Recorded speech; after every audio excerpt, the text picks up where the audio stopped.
एक दिन शाम का समय, प्रदोष का दिन, प्रदोष काल, भगवान देव अधिदेव महादेव माँ जगतजननी पार्वती जी के साथ में भ्रमण कर। देखिए, अगर प्रदोष का व्रत नहीं कर सकते, प्रदोष के दिन आप व्रत नहीं कर सकते, मान लो आपसे भूखा नहीं रहा जाए, प्रदोष का व्रत नहीं कर सकते, प्रदोष के दिन आप भूखे नहीं रह सकते, मंदिर भी नहीं जा सकते, दिया भी नहीं लगा सकते, तो शिव महापुराण की कथा कहती है कि प्रदोष के दिन, प्रदोष काल में अपने ही दरवाजे के पास देवाधिदेव महादेव का स्मरण कर लक्ष्मी की वृद्धि के, कार्य सिद्धि के लिए, संपदा को प्राप्त करने के लिए आप अपने ही दरवाजे के पास में एक दीप लगा सकते हैं। कौन से दिन है कि सोमवार की अगर प्रदोष पड़ती है, बहुत ध्यान से सुनना महाराज, सोमवार की प्रदोष पड़ती है तो शंकर भगवान कैलाश पर निवास करते हैं। मंगलवार की प्रदोष पड़ती है तो शिव काशी में निवास करते हैं। बुधवार की प्रदोष पड़ती है तो शिव रजत भवन में निवास करते हैं। गुरुवार की प्रदोष पड़ती है तो शिव गंगा के स्थल पर निवास करते हैं। शुक्रवार की अगर प्रदोष पड़ती है तो शिव नीलकंठ पर विराजमान होते हैं। शनिवार की अगर प्रदोष पड़ती है तो शिव शमी के वृक्ष के नीचे रहते हैं। और रविवार की जब प्रदोष पड़ती है तो शिव बेलपत्र के पेड़ के नीचे निवास करते हैं। महाराज, ये एकादशी शंकर से कह रही है कि आपका स्थान ये नहीं कि आप कैलाश पर मिले, उस बार को, उस तिथि के दिन, उस अनुकूल।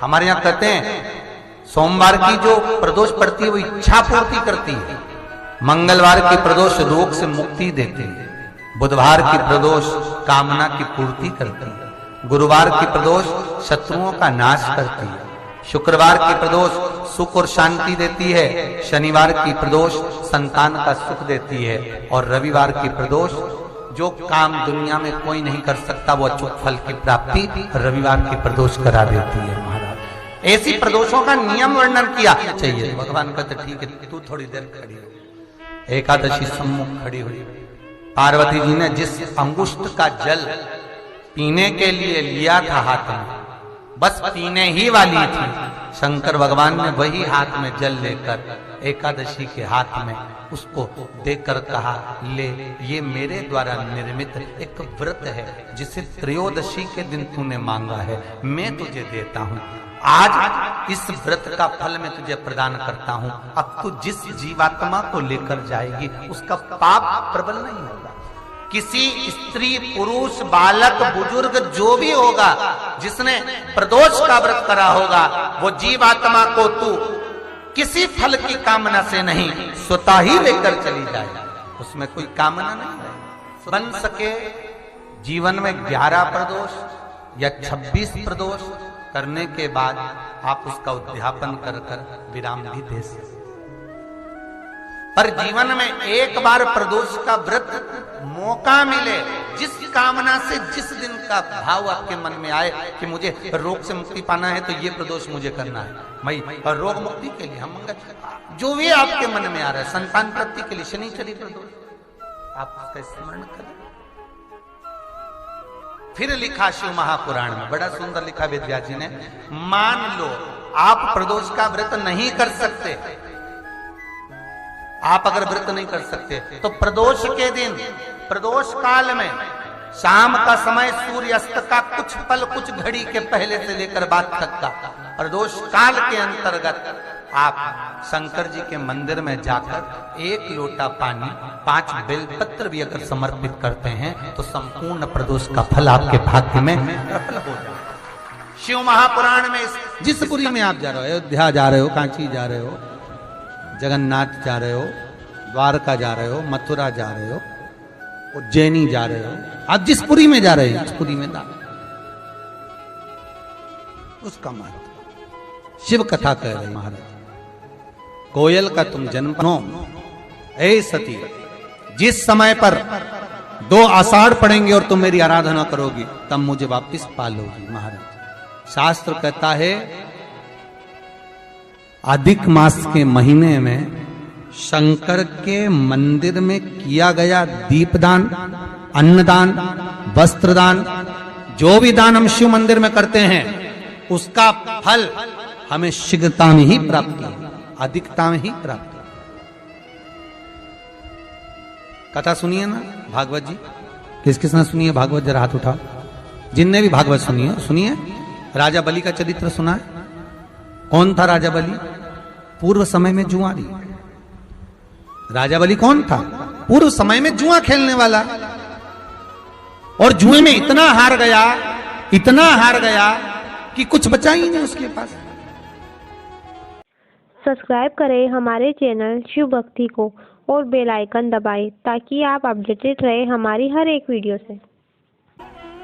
बड़ा दुखी हुआ, उसने सोचा अब करूं क्या, तो एक संत के आश्रम में चला गया, और संत के आश्रम में जाकर वहां से एक कमंडल, एक आसन, एक छत्र, पादुका सब चुरा कर ले आया, और उसने अपने दोस्तों के साथ मिलकर जुए में लगा दिया।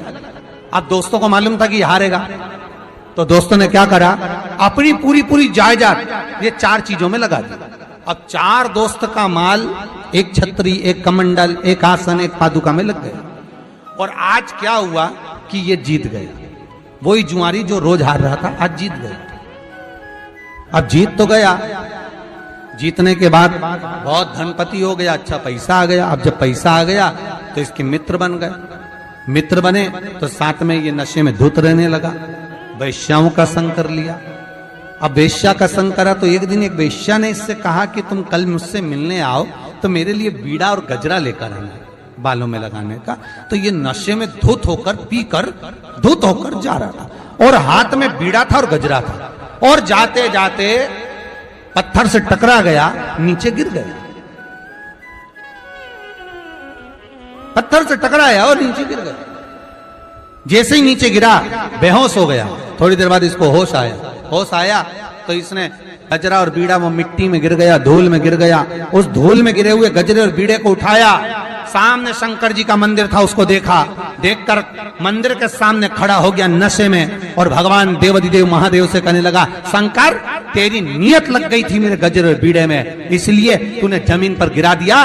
गजरा और बीड़ा लेकर इसने शंकर के शिवलिंग पर फेंक दिया। गजरा और बीड़ा जब शंकर भगवान के शिवलिंग पर फेंका, ये गया। 6 महीने बाद ये मर गया। मरने के बाद ऊपर गया। यमदूतों ने कहा इसने पाप ही पाप करा, खूब जुआ खेला, मदिरा का पान करा, वैश्यावृत्ति करी, इसको नरक में पटको।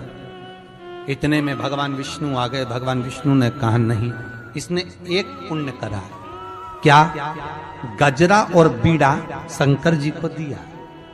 इतने में यमराज बोला दिया नहीं है, नशे में धुत था, वेश्या के लिए लेकर जा रहा था, जमीन की मिट्टी में गिर गया था, मिट्टी का वेश्या लेती नहीं, इसलिए शंकर के मंदिर में फेंक दिया। भगवान विष्णु बोले भले फेंका, फेंकने को तो नली में फेंक देता, गटर में फेंक देता, पर शंकर के मंदिर में फेंका ना, इसलिए एक काम करो, जितने कदम चलकर ये शंकर के दरवाजे तक गया था उतने कदम गिने जाएं, और जितने कदम ये शिव के मंदिर में जाकर फेंका है उतने कदम गिनकर उतने दिन तक इसको बैकुंठ का राज्य दे दिया जाए, इंद्र का सिंहासन दे दिया जाए, देव इंद्र का सिंहासन। उस जुआरी को 14 कदम शंकर के मंदिर गया था तो 14 घड़ी के लिए इंद्र का सिंहासन दिया उस जुआरी को। वो सिंहासन पर जैसे ही बैठा उसने विचार करा कि मैंने मात्र शंकर के मंदिर में गजरा और बीड़ा मिट्टी का दिया था तो मुझे इंद्र का सिंहासन मिल गया, अगर ज्यादा दान कर लेता तो।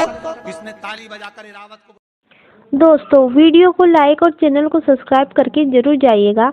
आगे भी ऐसी ही मनोकामना पूर्ति उपायों के लिए ओम नमः शिवाय।